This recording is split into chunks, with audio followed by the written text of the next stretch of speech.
I'm sort of relieved that the Daily Telegraph, or rather the Sunday Telegraph today, has finally admitted what many serious economists have been warning about since 2016, that Brexit has left Britain poorer, more inward-looking, politically paralysed.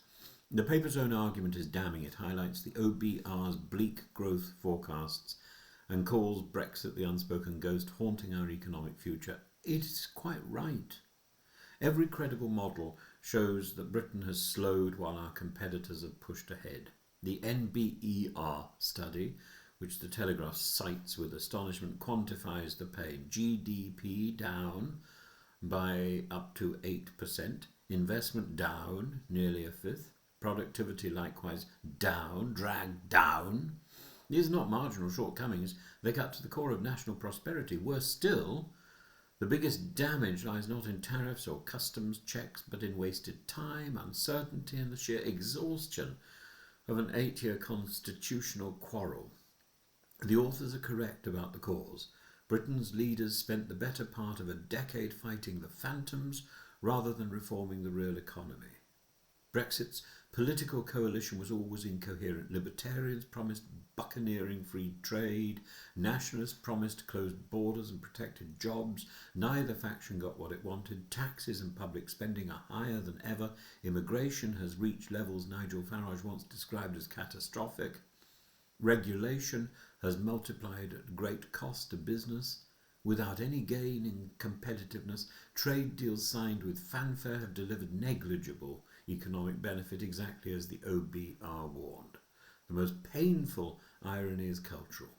Brexit was sold as an act of national revival, national renewal, restoring confidence, restoring sovereignty. Instead, it's fostered self-doubt and division. A country focused on imaginary freedom has discovered real constraints. Sovereignty is not a talisman, it must be exercised wisely. Britain has yet to prove that it can do so. The Telegraph goes on to reveal the new anxiety inside government.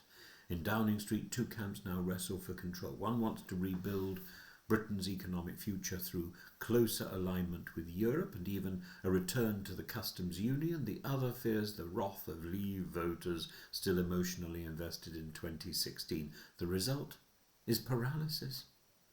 Starmer's Europe policy is a study in strategic avoidance, gesture diplomacy with Brussels, but never enough to admit the obvious truth that Brexit is the root of our stagnation. Brexit is at the heart of our problems. Brexit is the thing that we need to reverse or deal with dramatically. There's no easy way path. There's no easy path back. Rejoining the customs union would restore frictionless trade but surrender our vaunted independence in trade policy. A full return to the EU would demand a referendum that few dare contemplate. Yet doing nothing traps the country in a low-growth cul-de-sac. A state drifting without conviction, hoping for the storm to pass. Well, it won't. It won't. That is the real indictment. And people will be whinging and saying, well, we didn't do the right sort of Brexit. For goodness sake, we've had 10 years. It's not simply that Brexit has failed, but that Britain lacks leaders honest enough to confront that failure. As the Telegraph puts it, even its most fervent champions would now concede disappointment. What was promised as a renaissance has produced only fatigue. Banquo's ghost will not leave until the guilty look it in the eye.